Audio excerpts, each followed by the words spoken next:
Welcome, world. Welcome to Professional Spotlight Series, where we do what people, we dive into the journeys of professionals from all walks of life. These conversations have given me fresh perspectives, and I hope they do the same for you as you navigate your own career path.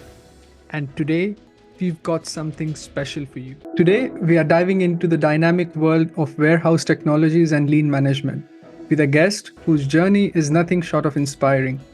Our guest works as a senior specialist in warehouse technologies at On, a trailblazing Swiss brand in the sportswear industry.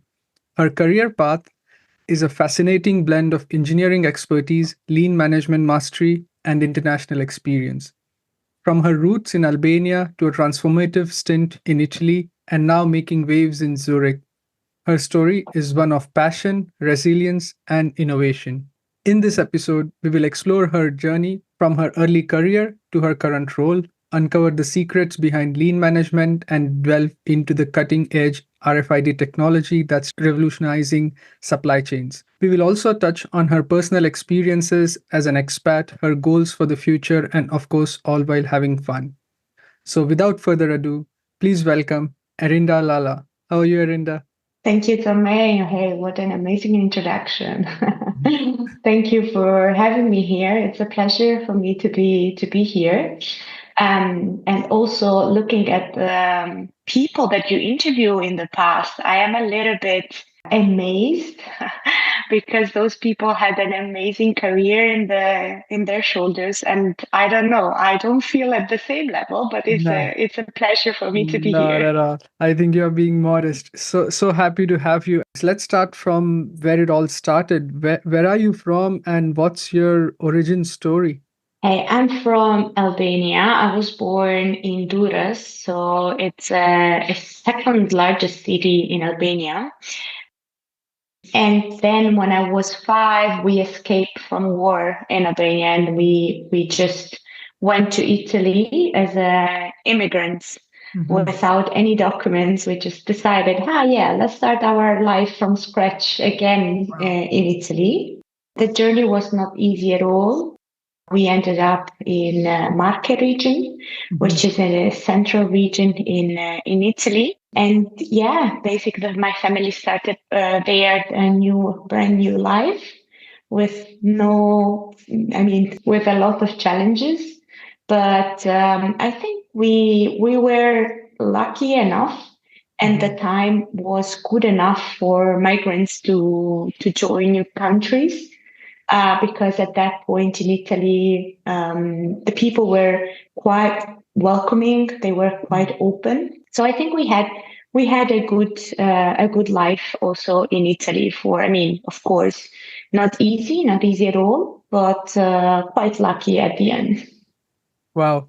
That's a very powerful origin story. And I in the recent past there have been so many stories about immigration due to difficult circumstances like wars and people immigrating. So growing up, it must have been very difficult for you as a 5-year old, but it's clear from your journey that education has played a significant role in your life, and that's something that you have valued.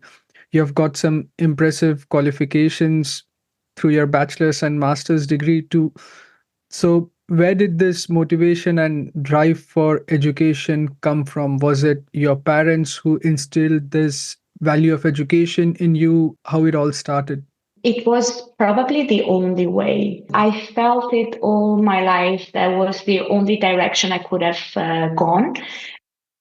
So my mom, she has a university degree in Albania, but when she arrived in Italy, that was not recognized because at the time there was no an agreement between the countries, so she couldn't really work in the field that she studied and she had experience on.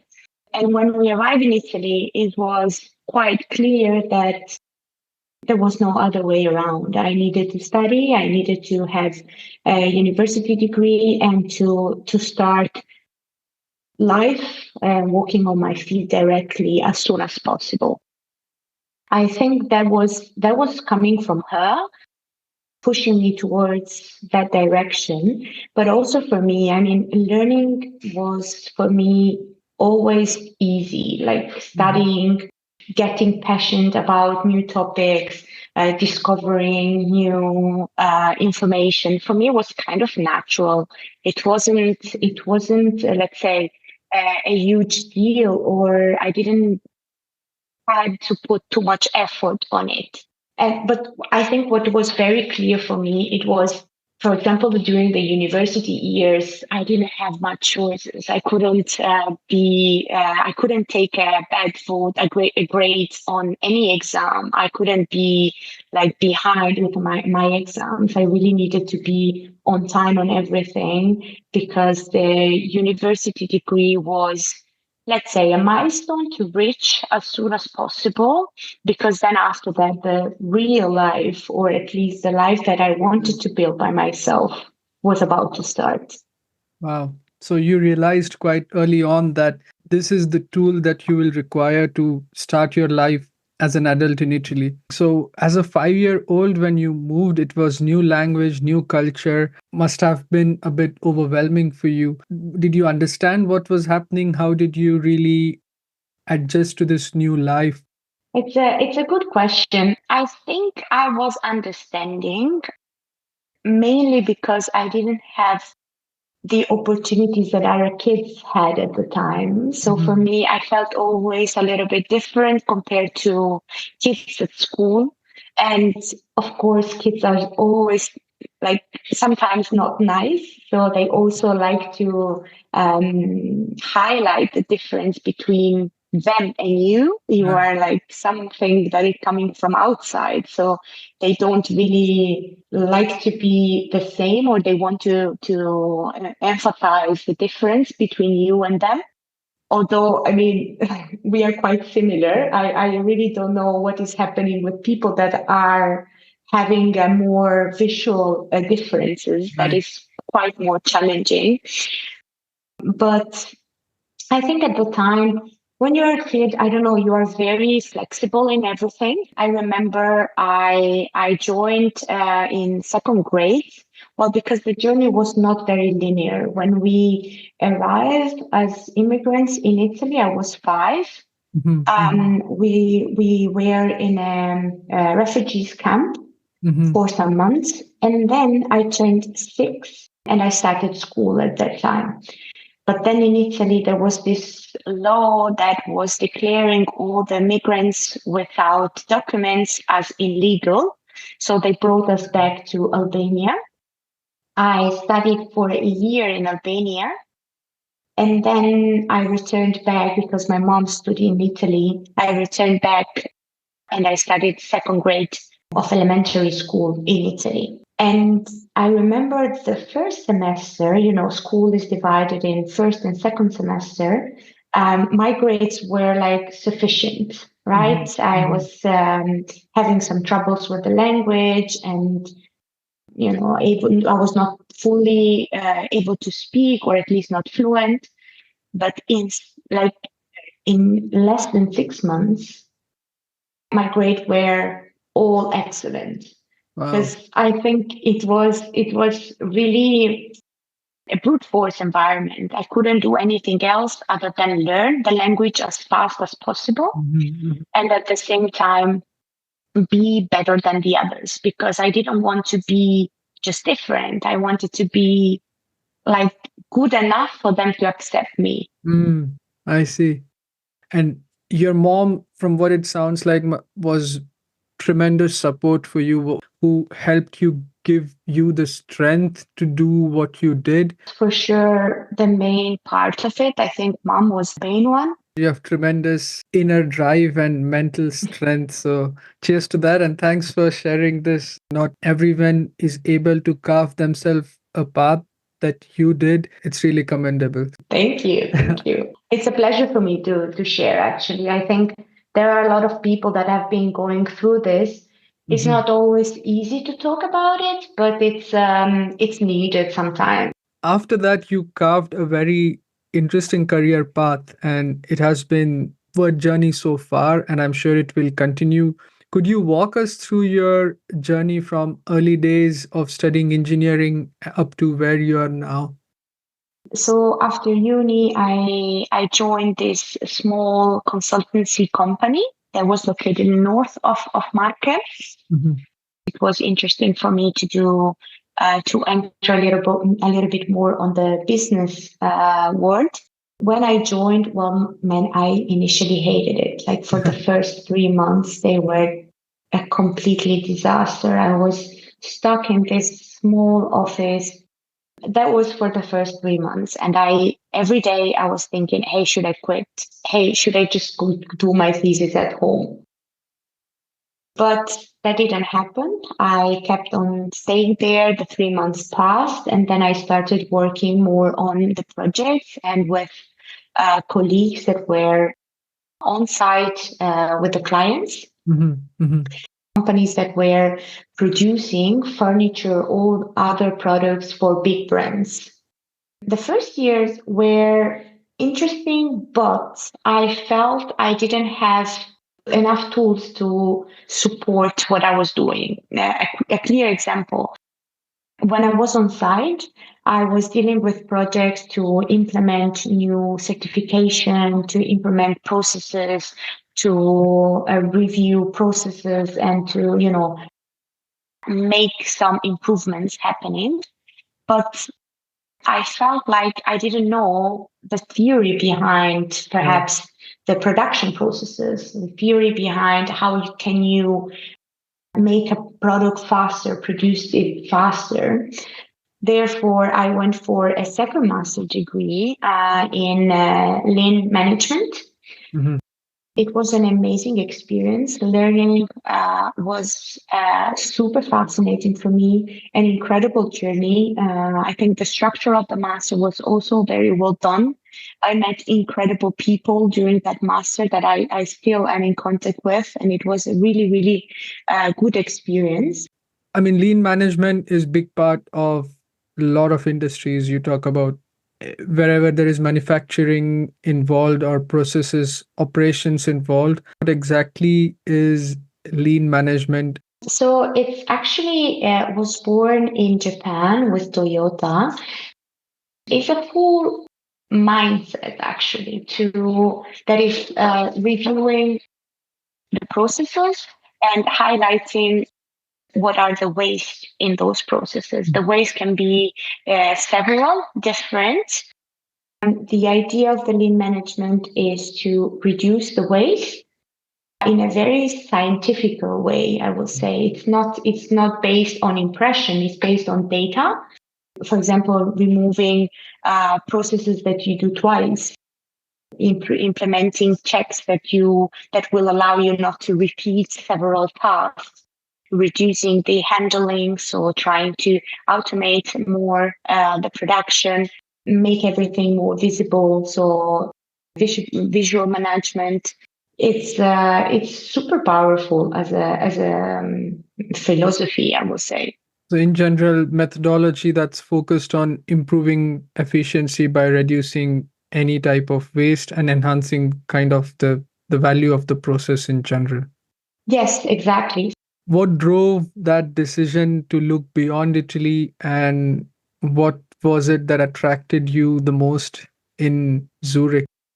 I like challenges. I like being going on the other direction as other people are going. But it was more coming from the environment. So I was not feeling any more good with my work life balance. It was really not balanced anymore. I was working too much. But also the environment, the city where I was living felt small at the time. I was not surrounded by international people, but more people that have been born in that place, grow up in that place, and they know they will die in that place. So Yes. it's like their vision is quite limited, Yeah. unfortunately. And that was also the vision that the companies had. Mhm, mhm, So I think it was more the surrounding that kind of produced on me this not well-being anymore there, unhappiness to be in that place. And I think the turning point was COVID-19 because that was a super powerful moment of reflection, because during the lockdown, I found myself, my boyfriend, in a 55 square meters apartment in the city center.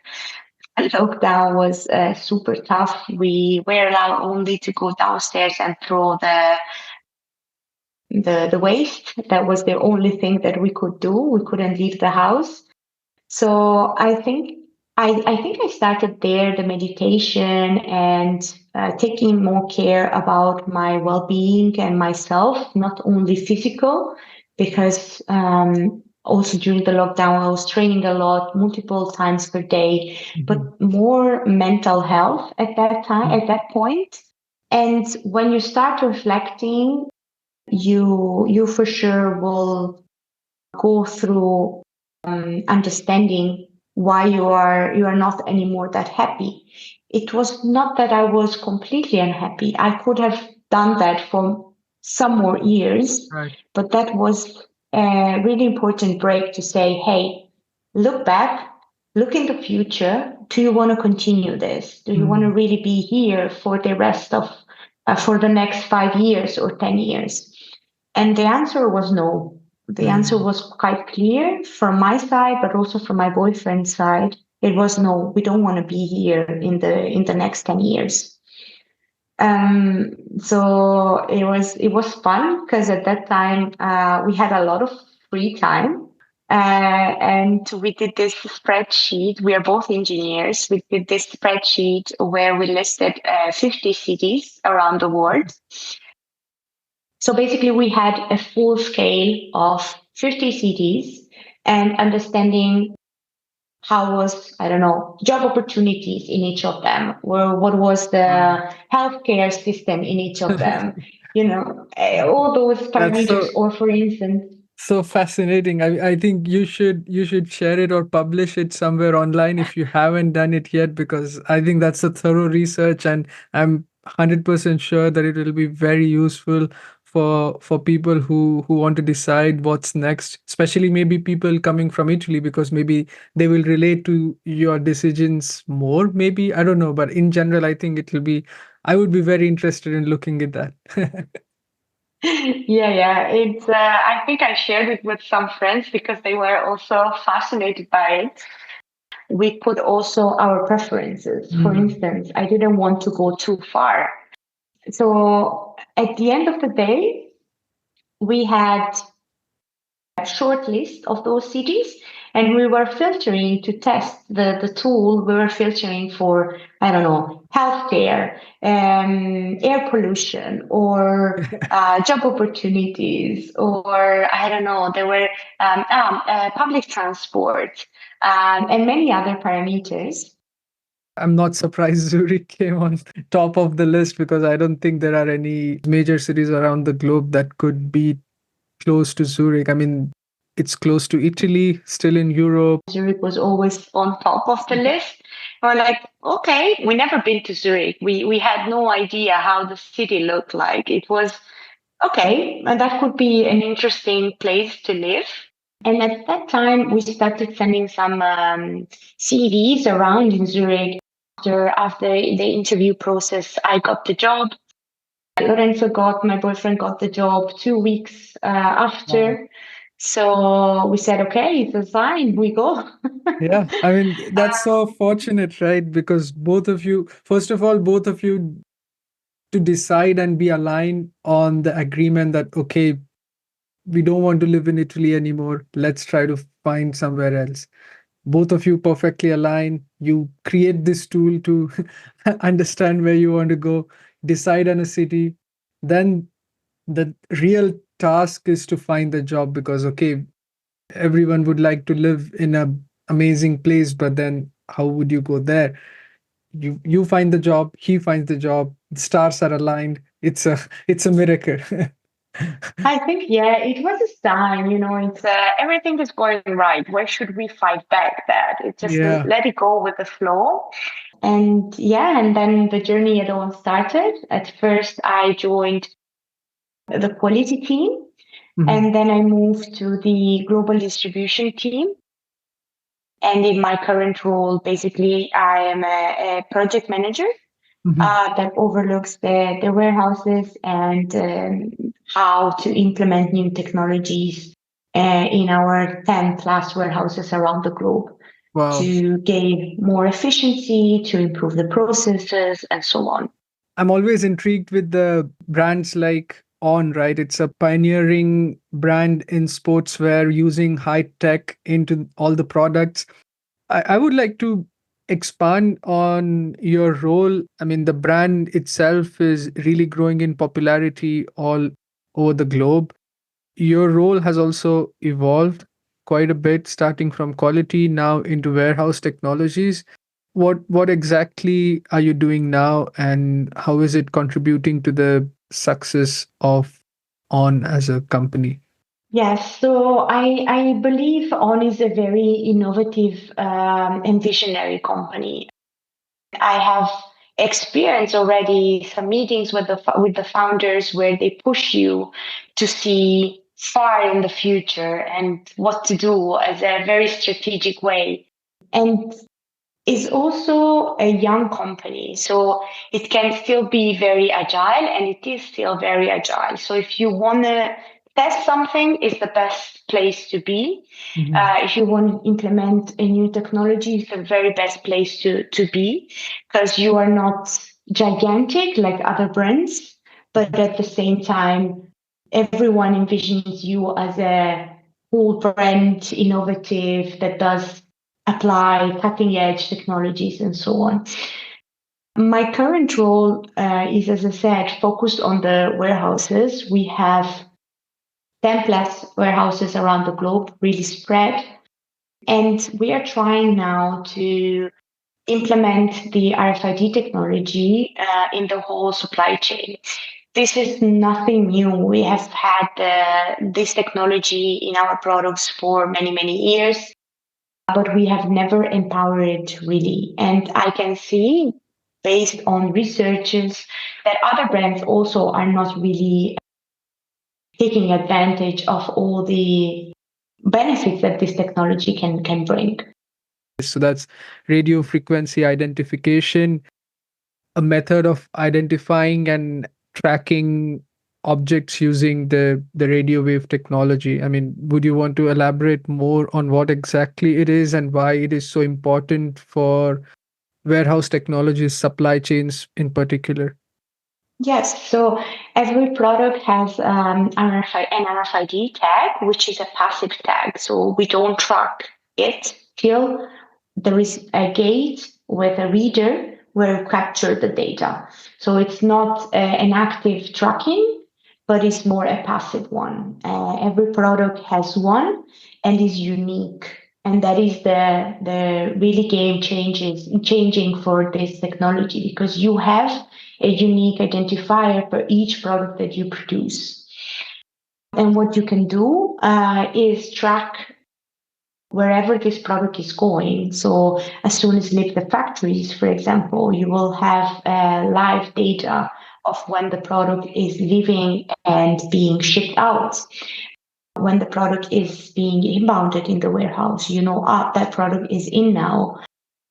You don't track it anymore by purchase order or packing list or, you know, electronical information that are coming from a system and someone is inputting data, but you track it live because it's going through a gate and you have that product in or out. The main reason why On was implementing this technology in the past was to identify gray markets.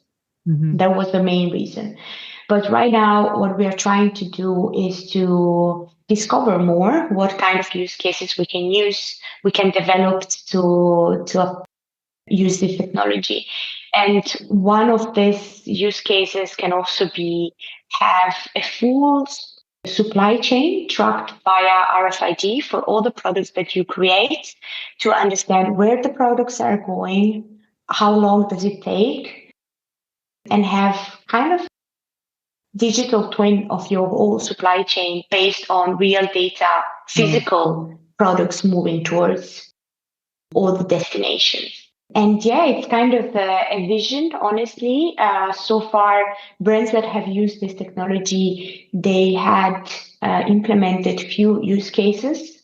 Mhm. One is what we had in the past, so gray markets, but none of them had really used it to collect more data and to build something on top of it. Right. What we are trying to do. There is a cool project coming up that I cannot disclose now, but I think it's gonna be interesting also for the final consumer to learn more about that.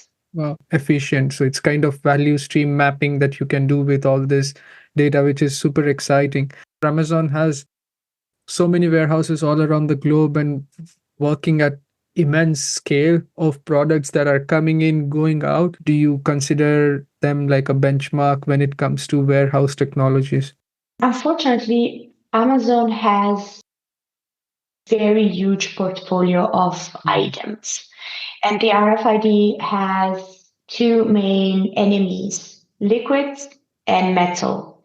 So Mm. whenever you have a product that contains liquid or metal, then the RFID is not the right technology to I see. use. But for us, we are quite lucky because we produce shoes, we produce apparel, and we produce accessories. None of them contain liquid or metal. Mm. So for us, it's very important because that technology can be applied in all our portfolio. Mm. I think a good benchmark can be the big fashion brands.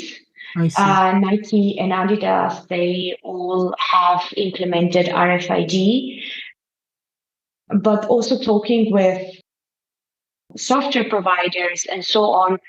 What we are trying to do was never done before by any of those companies. Wow. Again, this technology is not new. It was developed during the Cold War. It's a funny story because it was developed during the Cold War by Russia. And so, if you think about it, it's a technology that is around for decades now, right? Mm. But we have never used it that much.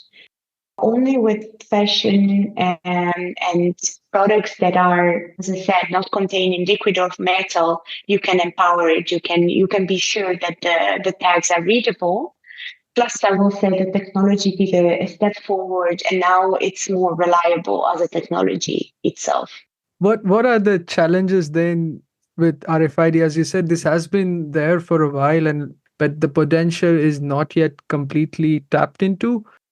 For us, it's more that we have to define the path to follow. We have to really design what is the entire architecture and what we want to do with that. In terms of technology is of course the tags. You have to make sure the tags are readable after the long journey inside the containers where you have 50 degrees and high humidity. That is a challenge. But I will say I'm pretty confident right now also with the project that we are doing that that is not a big issue for the RFID tags. They're fully readable after that journey.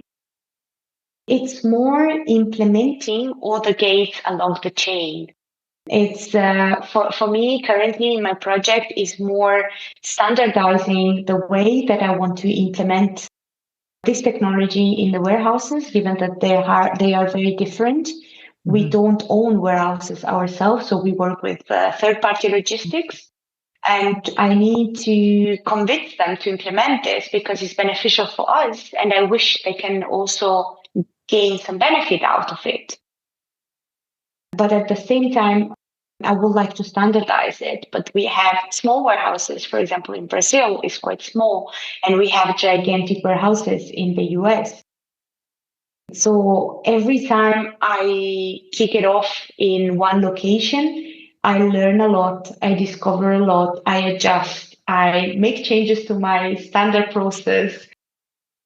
Is very interesting, very challenging, and I've been working in this project for a year and a half now, and every day there is a new information, new piece of information coming in. And when you still learn, when you still are not bored by the topic, you can be sure you are in the right spot. Yes, absolutely.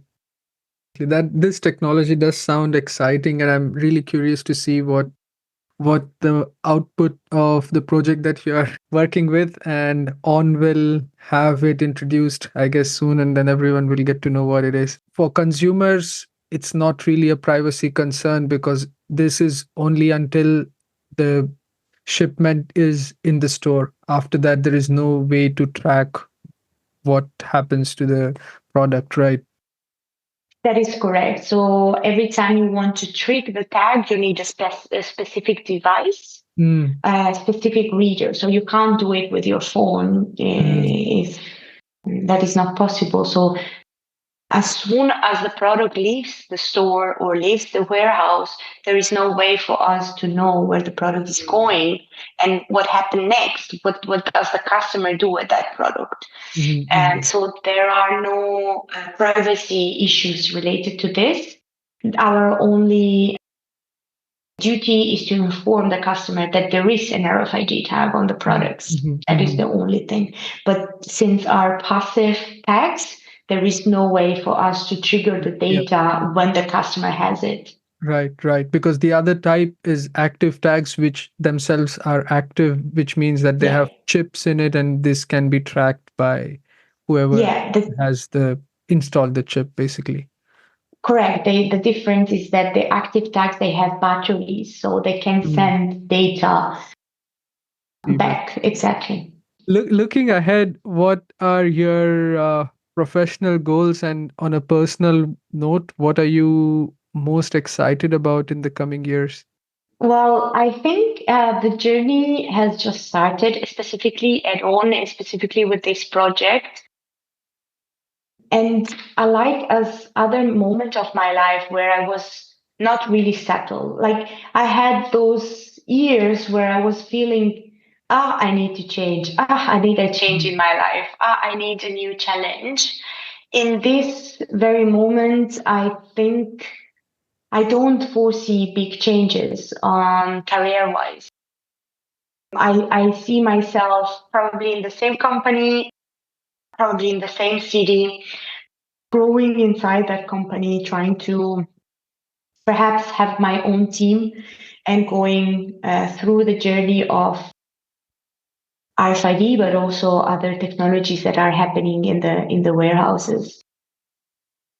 And this is basically a new chapter of my mhm, life. I never mhm, felt mhm. this way in my life. I was always like seeking something new.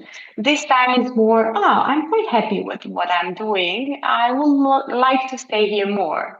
Wow. Just to acknowledge that, I think that's a great feeling to have, right? I mean, that's the time when you feel like, oh, everything looks pretty stable, and I'm really excited about what I'm doing and looking forward to what the next thing is going to be in my current chapter. So it's really cool. Yeah, it's a good feeling also because in the past I was more eager to scale the org chart in the companies. Like, but after the experience at the consulting company, I was more thinking about, hey, I really would like to be in charge of cool projects, but Mhm, it's not a given that I would like to be super high in the hierarchy in a company.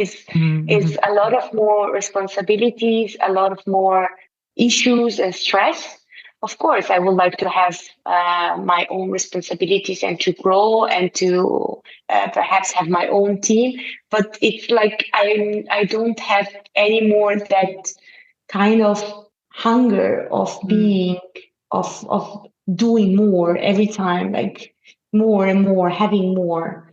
That was one of a thing that I kind of worked on myself, because when you grow up in the way that I grow up, it's difficult to say that is enough, mm, because you start from zero and then you go up earning a little bit in terms of not only money, but also titles, degrees, and so on. And then you feel yourself, why do I need more? Why should I push to have more? I'm kind of happy where I am. Of course, if there is an opportunity that will feel good for me, I will take it.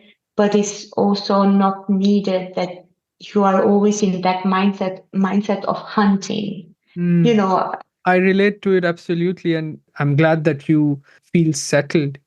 hey, it's still a journey. It's not done yet. I have the feeling because sometimes I find myself in the old habits, but it's more, yeah, focusing on what you want, what you really want, asking yourself many, many times, is that what I really want? Why should I go and fight for it if I don't really want it? Is that what is expecting? Someone else is expecting it, or is just me not happy? Understanding the real why behind it. I think Right. that is absolutely important. It's not easy.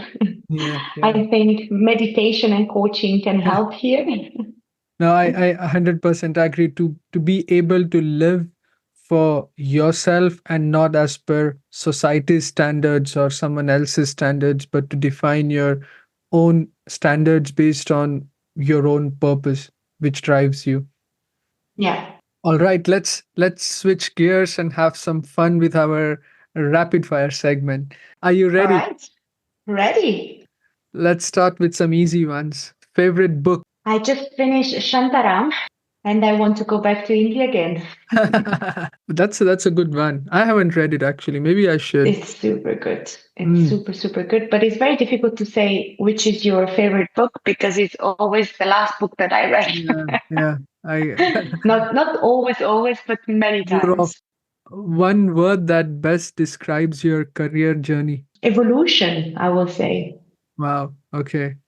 Okay. Interesting. I would agree. Yes. Starting from not far, going a little bit more Mm, far. always breaking the ceiling. What's the coolest tech gadget you have recently come across? Recently, I got a belt that is tracking my heartbeat Uh-huh. to improve the performances for running.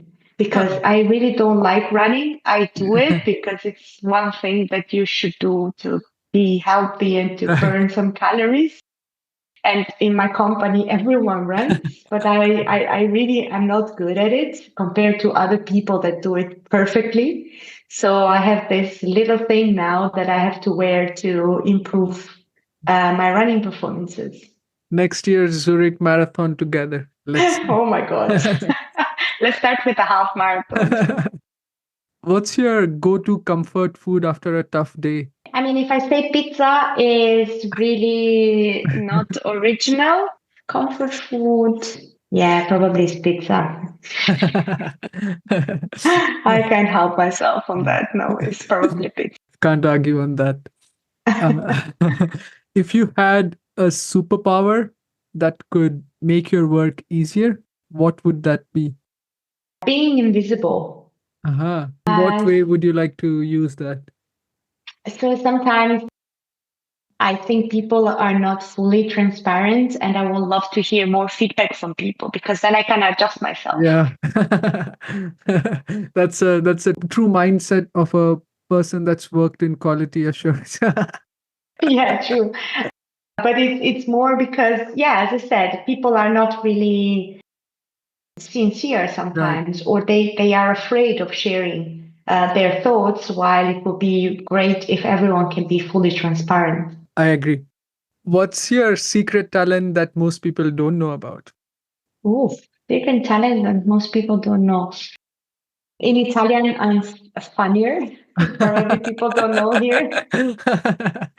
English is a third language, so it's still okay, but I cannot really express fully myself sometimes. I think you're funny in English as well. It's a little bit more difficult to make some jokes. Right.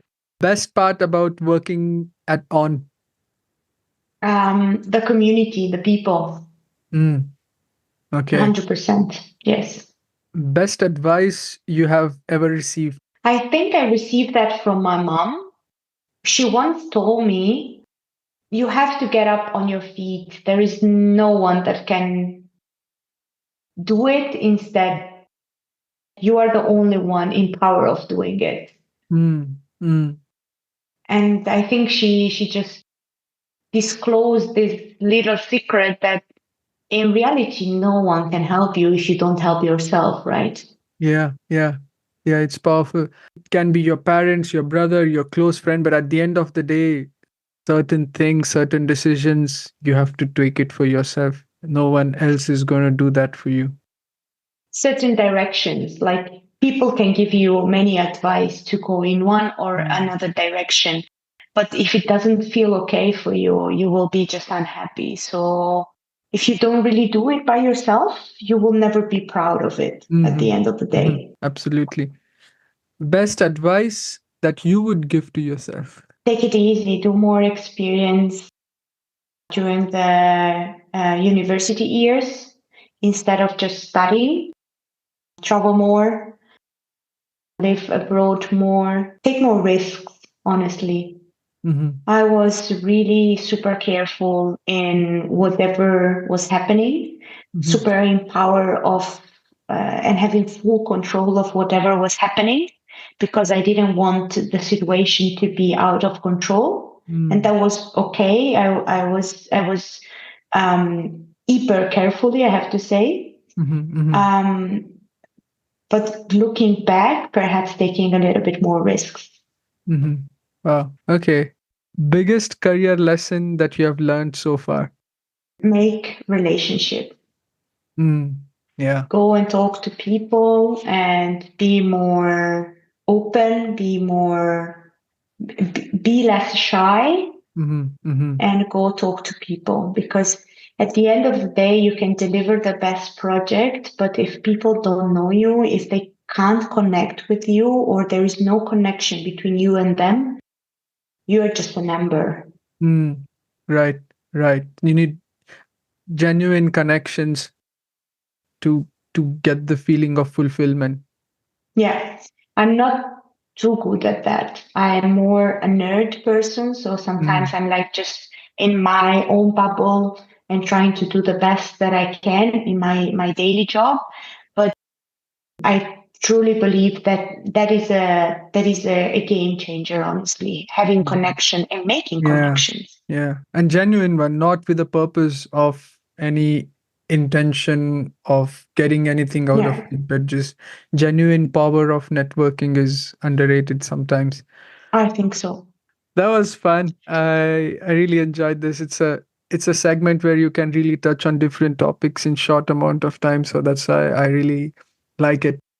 I was thinking about another fun aspect that I could add to the conversation, and this is what I came up with.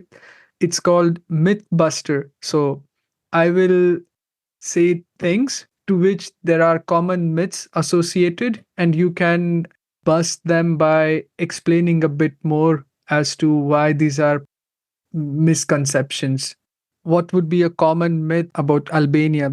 Common myth is that it's dangerous. It's not dangerous. It's a very safe place and people are super welcoming. So if you have the chance to visit the country, you should really do it right now before it becomes too popular. Yeah. It's not dangerous. You can travel like really from north to south by yourself, by night, by day, whenever you want. It's super safe. And it's extremely beautiful. I was just looking at some places before we had this conversation. It's so beautiful. Mountains, nature, amazing. Common myth about lean management that you would like to bust. That it cannot be applied anywhere else other than Japan.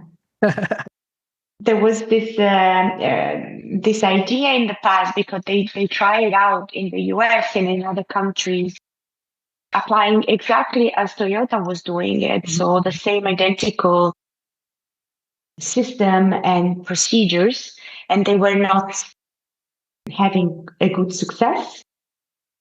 But that was because they learned by memory whatever they needed to do. Mm, So it was not thought enough, mm, mm, or mm, they didn't really understood the reason and the principle behind it. They were just mm. thinking, this is a procedure they implemented. We should do exactly the same, while perhaps the process is different, people are different, Right. the culture is different. So you need to keep that into account whenever you try to implement a lean process. It's really a mindset shift. Cool. Yes. The last one, and I guess this is a popular one, a myth about living in Switzerland. Coming from Italy, I think people believe that Switzerland is boring. I don't know. I mean, I'm a party person. I love partying. I love also sports, hiking. I think Switzerland is small but can deliver a lot. Mm, It's very well organized, and whenever you want to do whatever you want to do, you can. I did party on Friday and I did a hike on Saturday. So it's really different the way that you can express yourself and you can enjoy yeah. whatever the country or the city is in particular. Perhaps some little village in the mountains is boring, of course. It's a small village Mm, somewhere.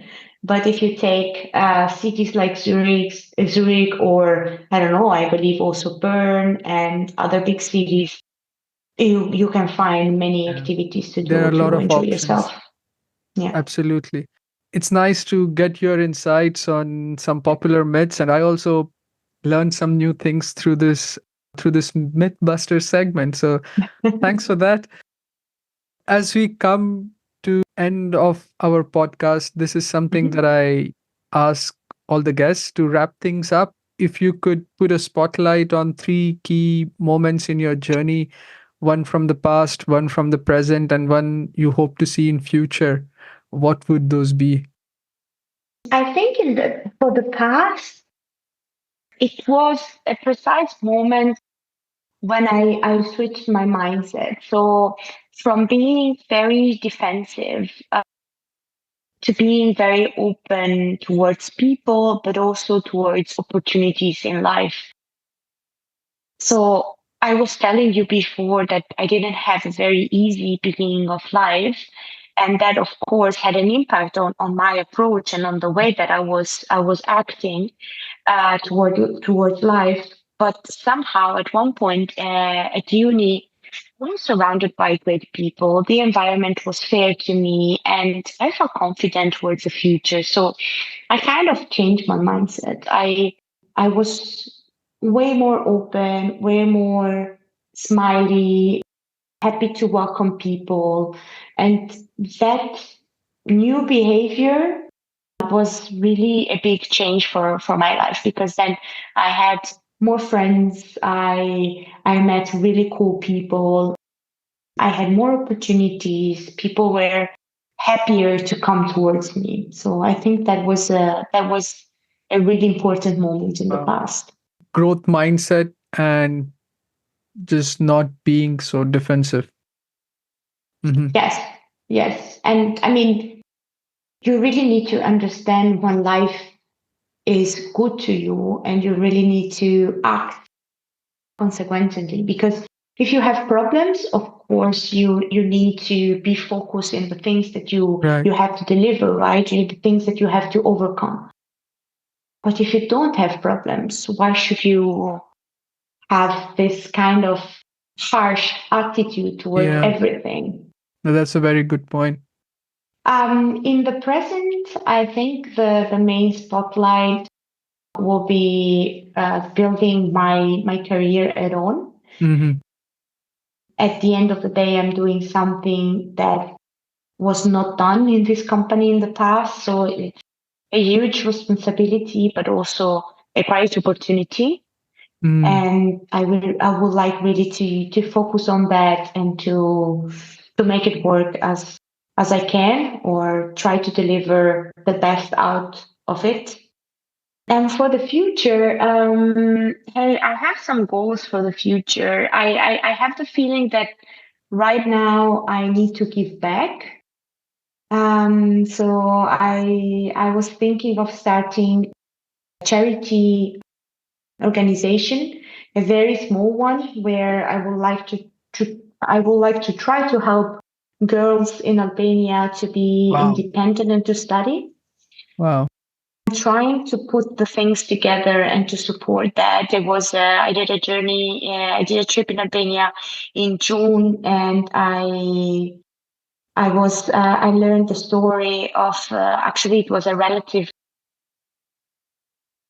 distant relative of mine having some troubles with life, and that was a cool moment to support. I don't really know this person, but I knew she had a lot of issues and she needed support, otherwise she couldn't go on and continue studying.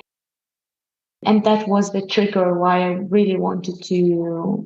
I thought, hey, that could be the situation for many other girls that are living in this country. And since, as I said to you, life is good, and I have the feeling now it's my time to give a little bit back and to support more people.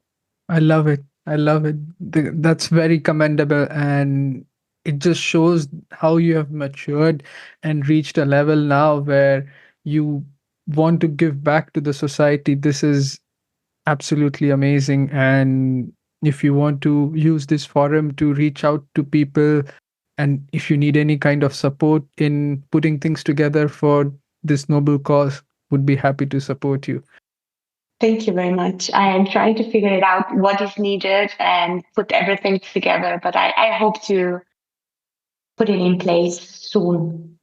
Erinda, this has been absolute pleasure having you on the show. Your journey from Albania to Italy and now in Zurich is a testament of your dedication, resilience, determination, and adaptability.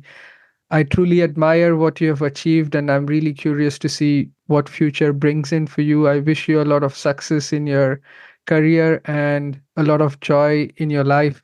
And thanks for doing this. Hey, thank you so much for taking some time to chat with me. It was a great opportunity also to keep in touch with you and to share my thoughts and also listen whatever input you had. Thank you for also having this podcast. We discussed that before, but I think it's a cool opportunity for people to come together and to share more. Sometimes the way that we go are different, but at the end of the day, we are all human. So Yeah, the feelings and the way that we feel, it's pretty much the same, right? So it's absolutely. cool to listen more. And I've listened all the podcasts that you have done in the past. They were super inspiring and very nice. Thanks for the encouragement. Thank you so much. Thank you. And that's a wrap for this episode of Unboxing Stories Professional Spotlight Series. I hope you found today's discussion as inspiring and insightful as I did. If you enjoyed this episode, please subscribe, rate, and leave a review on your favorite podcast platform. Your feedback keeps our passion alive and helps us reach more incredible listeners like you. Thanks for listening. I'm Tanmay K, and I look forward to having you join us again for our next episode where we will feature another fascinating professional. Until then, keep striving, keep thriving, and keep unboxing your story. Until then, goodbye.